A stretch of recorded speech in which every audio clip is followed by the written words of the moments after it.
क्योंकि मनुष्य एक महत्वपूर्ण बात भूल जाता है। इस संसार में, इस जीवन में उसने जो भी प्राप्त किया है, झुककर प्राप्त किया। बालपन में चलना सीखा तो इस धरा पर झुककर, गिरकर। बड़ों का आशीष लिया तो झुककर। किसान को फसल काटने के लिए झुकना पड़ता, कुएं से पानी निकालने के लिए पात्र को झुकना पड़ता है। भगवान से आशीर्वाद प्राप्त करने के लिए उनके समक्ष झुकना पड़ता है। आंधियों में वृक्ष सुरक्षित कैसे रहते? झुककर। सम्मान कैसे पाया जाता है? झुककर। किसी के समक्ष झुकने का अर्थ स्वयं का आत्मसम्मान खो देना नहीं, उसका अर्थ होता है विनम्र। हम मनुष्य हैं और इस आकाश की ऊंचाइयों तक पहुंचने के लिए हमें किसी पक्षी की भांति पंखों की आवश्यकता नहीं। बस जितना झुकेंगे उतना ही ऊपर उठेंगे। राधे। आप इस संसार में ऐसे कई लोगों को जानते होंगे जिन्हें आप स्वार्थी मानते हैं, जो आवश्यकता पड़ने पर ही आपको स्मरण करते हैं, अन्यथा वर्षों तक कहीं दिखाई भी नहीं देते। किंतु जैसे ही उनके आपके सहायता की आवश्यकता पड़ती है, हाथ जोड़कर आपके सामने सज्ज रहते। बड़ा क्रोध आता है ना, मन खिन्न हो जाता है। मन से ये स्वर निकलता है कि इस व्यक्ति की सहायता न करें, किंतु ऐसा कभी मत कीजिए। आप सोचेंगे क्यों कह रहा हूं मैं ऐसा? स्मरण रखिएगा, दीपक का स्मरण व्यक्ति केवल तभी करता है जब अंधकार गहरा हो जाता है। उसे स्वार्थी मानकर स्वयं व्याकुल ना हो, स्वयं को दीपक मानकर आनंदित हो। भाग्यवान समझिए खुद को कि किसी को आवश्यकता पड़ने पर आपकी याद आए कि आप इस संसार में किसी की सहायता करने योग्य हैं। इस जीवन में किसी के स्वार्थी होने से स्वयं का दृष्टिकोण न बदले। बस ये दृष्टि रखिए,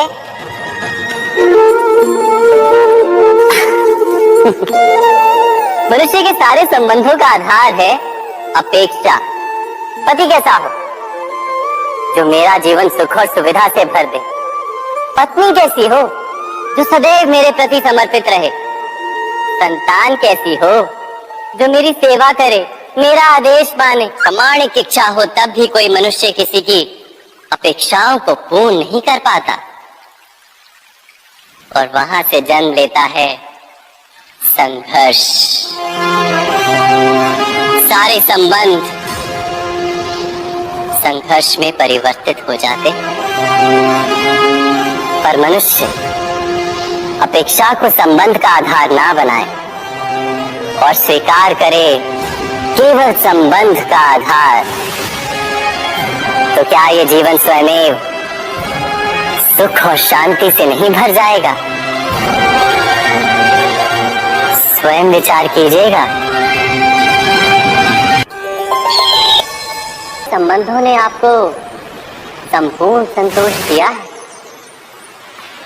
विचार कीजिए। हमारा जीवन संबंधों पर आधारित, हमारी सुरक्षा संबंधों पर आधारित। इसी कारण हमारे जीवन के सारे सुखों का आधार भी किसी घटना में अन्याय का अनुभव होता है तो वो घटना उसके अंतर को झकझोर देती, समस्त जगत उसे अपना शत्रु प्रतीत होता है। इसमें कुछ गंदगी है, किंतु यदि आप इसे कुछ समय के लिए ऐसे ही छोड़ दोगे तो आप देखोगे ये मैल अपने आप इसके तले जाकर बैठ जाएगा। यदि इस पात्र को हिलाओगे तो कुछ नहीं होगा, शांत छोड़ दोगे तो ये मैल अपने आप नीचे चला जाएगा। उसी प्रकार जब हमारे जीवन में कोई समस्या हो, हमारे जीवन में अशांति हो, तो कोई हलचल करने से या संतोष खो देने से हमें उसका हल नहीं मिलेगा। शांत रहकर विचार करोगे तो उसका हल मिलेगा। स्मरण रखिएगा, धीरज और संतोष से, शांति से विचार करोगे तो कितनी भी बड़ी समस्या क्यों ना हो, उसका हल अवश्य निकाल लोगे।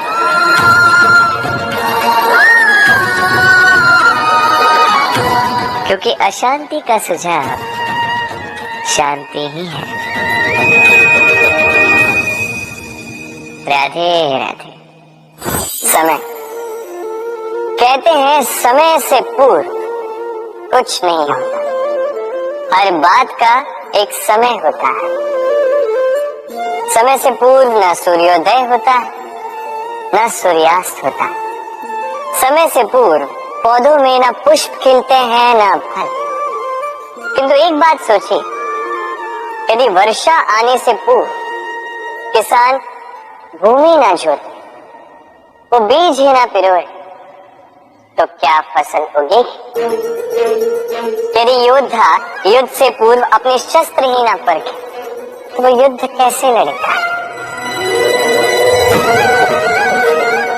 इसका अर्थ ये, समय आपका जब आना है तब अवश्य आएगा, किंतु तब तक ये महत्वपूर्ण है कि आप स्वयं को उसके लिए सज्ज रखें, क्योंकि ये अवसर, ये शब्द बोलने में जितना छोटा है, ये आता भी उतने छोटे समय के लिए है और फिर निकल जाता है। अब यदि अवसर आपके हाथ आ जाए और यदि आप उसके लिए सज्ज ही ना हो, तो आपको सफलता कैसे मिलेगी? तो आप उचित समय की प्रतीक्षा कीजिए, उस अवसर की प्रतीक्षा कीजिए, किंतु तब तक निरंतर प्रयासों से स्वयं को और सक्षम बनाते रहिए, क्योंकि सफलता आपकी प्रतीक्षा कर रही है। बस उसके लिए सज्ज रहिए। राधे राधे। वाणी मनुष्य को मिली सबसे अद्भुत भेंट। ये वाणी है जो मनुष्य को संसार में सारे अन्य जीवों से भिन्न बनाती है, संसार में सबसे ऊपर ले जाती है। इसी वाणी के कारण हम एक दूसरे से संवाद साध सकते हैं। मैं अपनी मन की भावनाएं किसी से व्यक्त कर सकता हूँ, कोई और उसके मन की भावनाएं मुझसे व्यक्त कर सकता है। ये वाणी ही हमारी सबसे बड़ी ढाल भी है। अब देखिए ना, आपने देखा होगा किसी की वाणी मीठी होती है तो लोग उससे प्रेम करते हैं, उसे अपना मित्र बनाते हैं। वहीं किसी की वाणी यदि कड़वी होगी तो लोग उससे घृणा करते हैं, उसे अपना शत्रु मान लेते हैं। ये वाणी ही है जो भाषा बनकर हमारा इतिहास लिखती है। किंतु क्या हम सच में वाणी के विषय में इतना सोचते हैं जितना हमें सोचना चाहिए?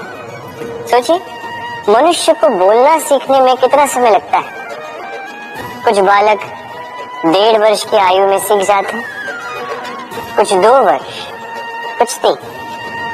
अब मनुष्य 1.5 वर्ष की आयु में बोलना सीख तो जाता है, पर क्या बोलना है ये जीवन भर सीख नहीं पाता। इस पे ध्यान केंद्रित कीजिए, समझने का प्रयास कीजिए कि बोलना क्या है।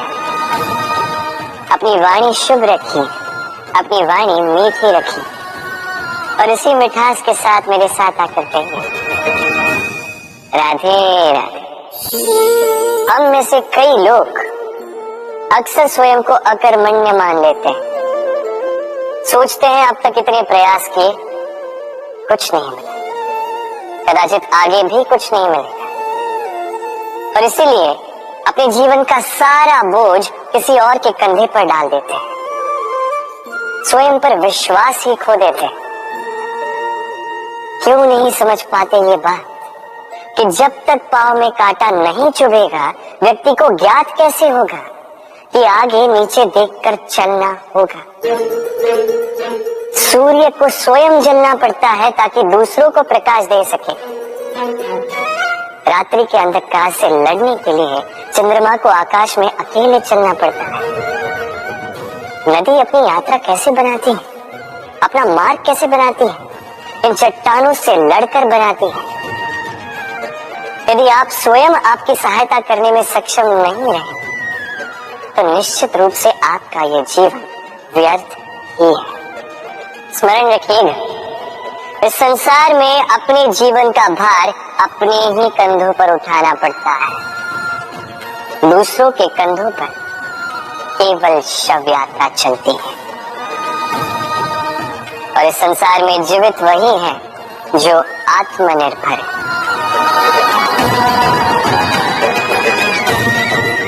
राधे राधे। कभी आपने किसी कुंभकार को देखा है? एक पात्र बनाते हुए पहले गीली मिट्टी रौंदता है, फिर उसे मथता है, फिर उसे चाक पर चढ़ाकर एक उचित आकार देता है। यदि आकार ठीक ना हो तो उसे तुरंत ही ठीक कर देता, क्योंकि उसे ज्ञात एक बार इसे आग पर रख दिया गया, एक बार इसे पका दिया गया, तो उसके पश्चात उसका आकार नहीं बदला जा सकता। यहाँ पे छिपी है एक सीख, सारे माता पिताओं के लिए यहाँ एक सीख है। माता पिता ऐसे ही तो होते हैं, उन्हें अपनी संतान को समय के अनुसार श्रेष्ठ संस्कार देने चाहिए। माता पिता को कभी उनका विधाता नहीं बनना चाहिए, किंतु हर समय सदैव प्रयास कीजिए कि उन्हें उचित दिशा दिखा पाओ। कभी कोमलता से, कभी प्रेम से, तो कभी कठोरता से उसके जीवन को, उसके व्यक्तित्व को आकार देने का प्रयास करना चाहिए। क्योंकि जिस प्रकार एक बार पकने के पश्चात उस पात्र का आकार नहीं बदला जा सकता, उसी प्रकार आयु बढ़ने के पश्चात संतान के संस्कार नहीं बदले जा सकते। स्मरण रखिए। राधे राधे। ईश्वर ने बेलों को खड़े रहने की शक्ति नहीं दी, ईश्वर ने यह शक्ति दी वृक्ष को। इसलिए बेलें वृक्ष का सहारा लेके खड़ी रहती, उसी पर फलती। अब ये बेलें दो प्रकार की होती, एक वो जो इस वृक्ष पर खिलती है, पुष्प गाती है, स्वयं भी सुंदर दिखती है, वृक्ष को भी सुंदर बनाती। दूसरी वो जो वृक्ष को पूर्णतः सुखा देती, उसकी प्राण शक्ति उससे सोख लेती और अंत में स्वयं भी मुरझा जाती। स्मरण रखिए, यदि कोई व्यक्ति सदैव आपके साथ खड़ा रहा, सदैव आपका संबल बनकर रहा, सदैव उसने आपकी सहायता की, और यदि आप उसके साथ छल करोगे तो आपका पतन निश्चित है। ऐसा कभी ना करें। सदैव ऐसे लोगों को प्रेम दे, सम्मान दे और मेरे साथ आनंद से करें। राधे राधे। आइए इस पौधे से मिलिए। मेरे लिए ये पौधा अत्यंत प्रिय है। मैं इस पौधे से बहुत प्रेम करता हूँ। अब सोचिए, यदि इसी प्रेम में मैं इसे दिन में 6 बार जल दूं, तो क्या इसका विकास और अच्छे से होगा? क्या वो इसके लिए शुभ होगा? कदापि नहीं। इसकी जड़ें गल जाएंगी, इसकी जड़ों में जो जल सोखने की शक्ति है वो समाप्त हो जाए। तो आवश्यक क्या है? आवश्यक है कि उचित मात्रा में इसे जल दिया जाए। आवश्यक है कि उचित समय के पश्चात इसे जल दिया जाए। आवश्यक है कि इसे सूर्य का ताप भी सहना होगा। आवश्यक है कि हर कार्य मर्यादा में होना चाहिए। अब यही भूल अधिकतर माता पिता कर बैठते हैं। अपनी संतान से इतना प्रेम करते हैं और उसमें संतान की हर आवश्यकता पूर्ण करते हैं, हर एक वस्तु उसे देते हैं, हर एक बात करते हैं, और ऐसे में उस संतान के विकास में स्वयं ही बाधा बन जाते हैं। ऐसा मत कीजिए। ये यात्रा संतान की भी है, उसे भी जीवन में आगे बढ़ना है, बहुत कुछ सीखना है, अपने बल पर कार्य करने दीजिए। एक अत्यंत महत्वपूर्ण बात आपको बताऊंगा जिसे आपको स्मरण रखना है। प्रेम और शत्रुता यदि अति है तो घातक। हर बात में संतुलन बनाकर रखें और मेरे साथ प्रेम से कहें, राधे राधे। हम सभी मंदिर में जाते हैं, ईश्वर के समक्ष बैठकर हाथ जोड़ते हैं और अपनी मांग रखते हैं। कभी सोचा है ईश्वर को कैसे लगता होगा कि मेरे भक्त मेरे पास आते हैं केवल अपनी इच्छा पूर्ति के लिए, मुझसे मिलने के लिए। कई सारे लोग मंदिर जाते हैं, अपनी इच्छा ईश्वर के समक्ष रखते हैं। अब यदि उनकी इच्छा पूर्ण ना हो तो हताश हो जाते हैं। अब से जब भी आप मंदिर जाओ, ईश्वर के समक्ष बैठो, हाथ जोड़ो और कहो धन्यवाद। धन्यवाद ईश्वर, आपने मुझे जो कुछ भी दिया है उसमें मैं प्रसन्न हूं। बस मुझे मार्गदर्शन दे कि कैसे मैं अपने कर्मों से, स्वयं अपने कर्मों से वो सभी प्राप्त कर सकूं जो मैं पाना चाहता हूं। ईश्वर से केवल मांगने जाओगे तो ईश्वर के समक्ष स्वयं को बहुत ही छोटा पाओगे। किंतु यदि स्वयं कर्म करके ईश्वर को धन्यवाद कहने जाओगे तो सही अर्थ से आपको ईश्वर मिल जाएंगे। राधे राधे। अद्भुत बात है, हमें सदैव हमारे नाम से बुलाया जाता है। नाम से हमारी पहचान है। ये नाम ही है जो इतिहास में स्थान बनाने में हमारी सहायता करता है। नाम बनाने के लिए व्यक्ति क्या कुछ नहीं करता, नाम पर कलंक न लग जाए इसके लिए क्या क्या प्रयास नहीं करता। अपने जो कुछ भी पाए, धन, संपत्ति, सुख, ये सब कुछ नाम के समक्ष छोटा है। नाम सबसे ऊपर रह जाता है। ये नामकरण संस्कार सदैव हमारे लिए अत्यंत महत्वपूर्ण होता है। अब आपको क्या लगता है मैं किस नाम की बात कर रहा हूं? वो नाम जो हमने जन्म से पाया? नहीं, मैं उस नाम की बात कर रहा हूं जो हमने हमारे कर्मों से अर्जित किया। जो जन्म से प्राप्त हुआ वो मृत्यु के साथ चला जाता। ये तो जो नाम कर्मों से प्राप्त होता है वो हमें अमर करता है। माता पिता से हमें जन्म मिला, जन्म से मिले संबंध मिले, समाज से मिले मित्र, प्रकृति से मिला भोजन। यदि कुछ ऐसा है जो हमने स्वयं पाया तो वो है हमारे कर्मों का, वो है वो नाम जो हमने कर्मों से अर्जित किया। इसलिए सदैव श्रेष्ठ कर्म कीजिए और मेरे साथ प्रेम से कहिए राधे राधे। मनुष्य भी कितना विचित्र प्राणी है, सदैव संघर्ष करता है, सदैव प्रयास करता है कि वही सबसे बड़ा बने, प्रयास करता है कि उसके समक्ष सबके शीश झुके हुए और उसके लिए सबसे पहले शक्ति प्राप्त करने का प्रयास करता है। शक्ति प्राप्त कर भी लेते हैं और उसके भय से सबको अपने समक्ष झुकाते हैं। तो एक महत्वपूर्ण बात भूल जाते, समझ ही नहीं पाते। चलो मैं आपको उदाहरण देता हूँ। कभी आपने किसी वृक्ष को देखा होगा, उसकी डालियां देखी हो जो फल के बोझ के कारण झुक जाती, तो फल टूटता है, पुनः ऊपर जाती है, फिर एक और फल देती, वो टूटता है, पुनः ऊपर जाती है, सदैव झुकी हुई नहीं। कभी कभी चलते चलते आपने देखा होगा, कभी आपका पाँव किसी पौधे पर पड़ जाए तो पौधा दब जाता है, किंतु जैसे ही पाँव हटाओ पौधा पुनः खड़ा हो जाता है। स्मरण रखिए अत्यंत महत्वपूर्ण बात, जो शीश भय से आपके समक्ष झुकते हैं वो विरोध में सबसे पहले खड़े रहते हैं।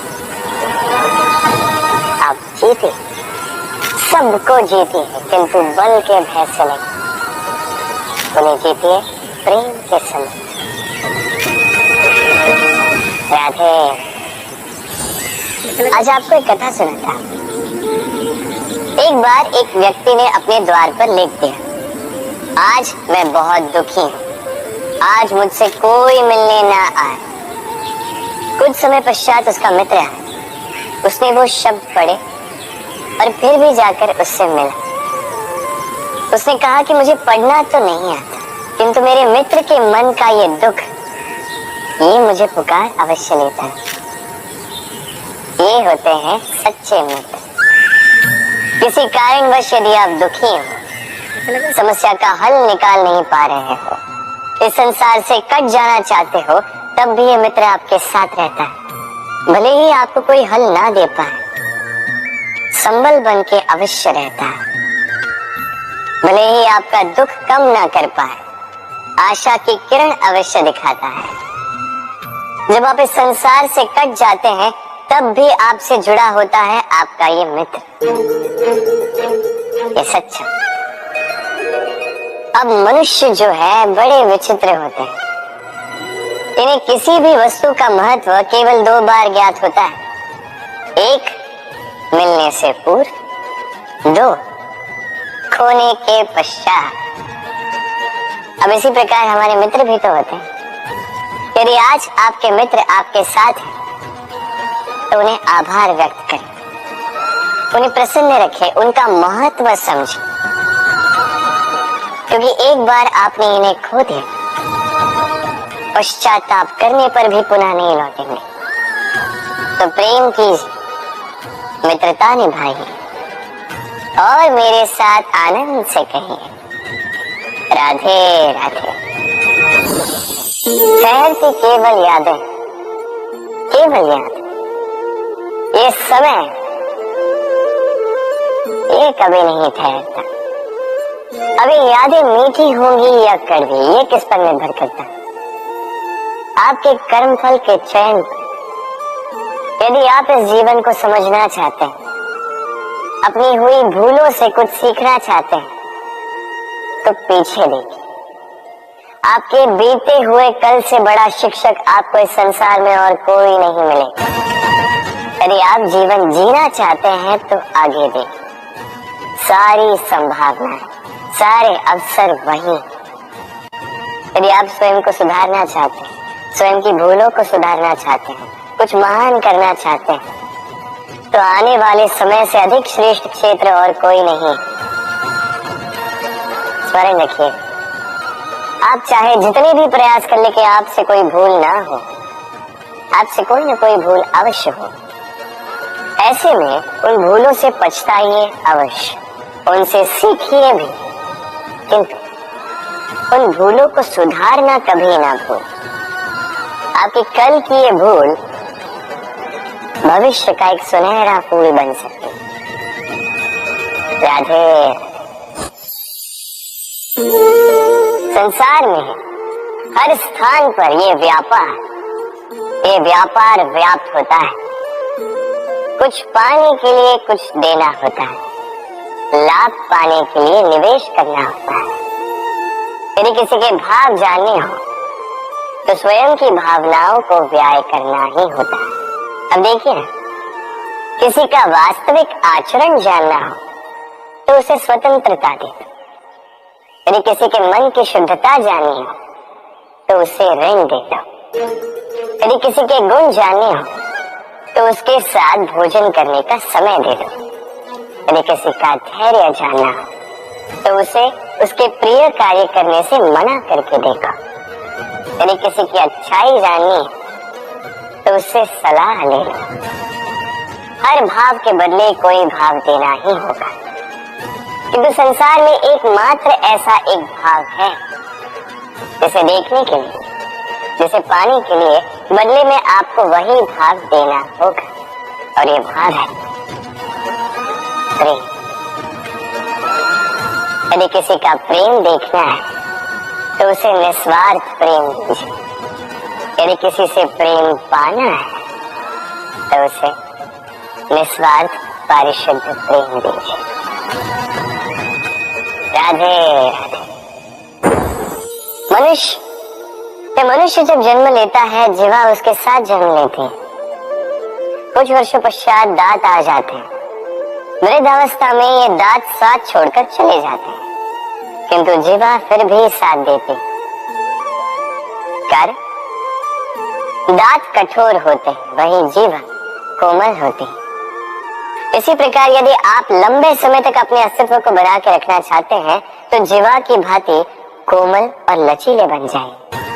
ताकि जैसी भी परिस्थिति आपके समक्ष आए, चाहे उतार आए चाहे चढ़ा, चाहे दुख आए चाहे सुख, चाहे हानि हो चाहे लाभ, आपका अस्तित्व कभी ना टूटे। कठोर होने पर आपके टूटने बिखरने की संभावनाएं अधिक हो जाती। जो भी समस्या हो, दुख हो चाहे सुख हो, कोमलता से साहस के साथ उसका सामना कीजिए।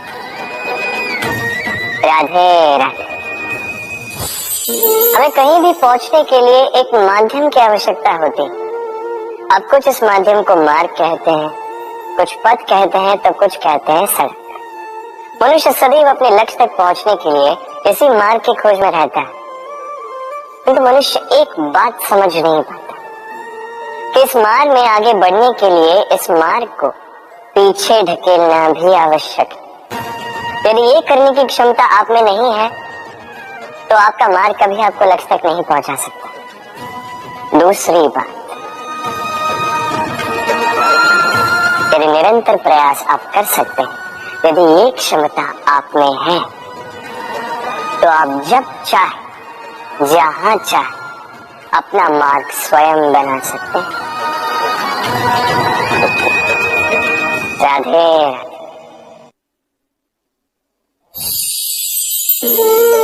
ये लक्ष्य क्या है? ये लक्ष्य वो है जिसे हम पाना चाहते हैं। इस संसार में सुखी कौन है? सुखी वो जिसने जीवन में लक्ष्य को पा लिया। दुखी कौन है? दुखी वो जो अब तक लक्ष्य को पा न सका। अब प्रश्न ये उठता है कि लक्ष्य सभी पाना चाहते हैं, लक्ष्य को पाने के लिए प्रयास भी सभी कर रहे हैं, फिर सभी को लक्ष्य क्यों नहीं मिलता? ठीक है, कहीं न कहीं कुछ न कुछ कमी रही होगी। जो भी बात है, आज मैं आपको एक युक्ति बताऊंगा इस लक्ष्य को पाने के लिए। एक कागज लीजिए, उस पे एक चिन्ह बनाइए, वो होगा आपका लक्ष्य। अब उस लक्ष्य तक पहुंचने का एक मार्ग बनाएंगे और इस यात्रा को भिन्न भिन्न भागों में विभाजित कर दीजिए। अब ये है आपकी योजना। अब इस योजना का क्रमबद्ध रूप से पालन करते जाएंगे, ये होगा आपका प्रयास। और यदि इस प्रकार से आप प्रयास करोगे तो आपकी जो भी कल्पना होगी वास्तविकता बन ही जाएगी। तो बनाइए ना इस कल्पना को वास्तविकता। इस प्रकार इस योजना का पालन तो कीजिए। आपका जो भी लक्ष्य, आपकी जो भी कल्पना है, वास्तविकता बनकर आप ही के हाथों में हो। राधे राधे। हर एक व्यक्ति किसी न किसी रूप में ईश्वर को मानता ही है। कोई मूर्ति के रूप में, तो कोई तत्व के रूप में, कोई भाव के रूप में, तो कोई स्वभाव के रूप में। कोई स्वयं में परमात्मा खोजता है, तो कोई किसी और में। किसी के लिए ज्ञान परमात्मा होता है। हर एक व्यक्ति को उसका ईश्वर किसी न किसी रूप में मिल ही जाता है। किंतु एक बात बताओ, ईश्वर ने पहले अपना एक स्वरूप आपके लिए संसार में भेज दिया है, और वो स्वरूप है आपकी माता, आपकी माँ। वही माँ जिन्होंने आपको जन्म दिया, आपको जीवन जीना सिखाया, आपको संस्कार सिखाया। यदि आप कभी किसी अनुचित मार्ग पर भटक जाए तो डांट कर उचित मार्ग पर ले आती है। यदि आप इस संसार में असफल हो जाए तो अपनी आंचल की गर्माहट से आपको वो ऊर्जा पुनः देती है। वो सारे कार्य करती है ये माँ जो ईश्वर करते हैं। इसलिए स्मरण रखिएगा, यदि इस संसार में आपके लिए सबसे पहला ईश्वर कोई है तो वो स्वयं आपकी माँ है। हर प्रतिमा में भले ही ईश्वर ना, किंतु हर माँ में ईश्वर अवश्य होते हैं। राधे राधे। कभी आपने देखा होगा, दीपक तले अंधकार होता है। जो दीपक संसार को प्रकाश देता है, उसी के भीतर अंधकार। अब कई सारे लोग इस बात का अर्थ कुछ इस प्रकार लेते हैं कि व्यक्ति स्वयं की समस्याएं तो सुलझा नहीं पाता और संसार को जाके उपदेश देता है। किंतु इसे देखने का एक और दृष्टिकोण भी है, और वो ये कि स्वयं जल कर इस संसार को प्रकाश केवल वही दे सकता है जिसका आधार शीतलता हो। इस संसार का मार्गदर्शन केवल वही कर सकता है, इस संसार को दिशा केवल वही दिखा सकता है जिसके भीतर संतोष और धैर्य की शीत हो। अब देखिए, ये अत्यंत महत्वपूर्ण बात है। ये विवेक तभी काम करता है जब मन शांत होगा, जब मन शीतल होगा। इसलिए यदि आप इस जीवन में कुछ बड़ा कार्य करना चाहते हैं तो सर्वप्रथम अपने इस मन को, इस हृदय को, इस विवेक को, इस आधार को, इस तल को शीतल रखना सीखिए, धैर्य रखिए। संसार में ऐसा कुछ भी नहीं जो आप ना कर पाओ। राधे राधे।